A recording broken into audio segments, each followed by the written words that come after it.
اللقمة الحاسمة. 10 دقايق كانت جاهزة معي.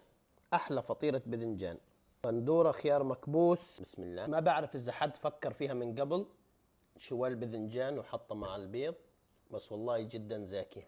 باذنجانة دشويها بالشكل هذا، انتوا بتقدروا تحطوها في الفرن. ودي راس بصل، زيت زيتون، بسم الله، شوية كمان قرن فلفل اختياري الفلفل. طقيت البيض بخفقهن، بقشر الجمال هذا ما شاء الله.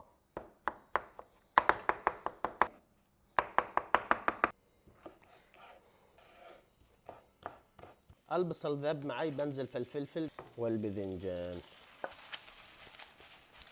ملح، فلفل اسود، شوية كمون، سماق بدي احط تقريبا معلقة صغيرة.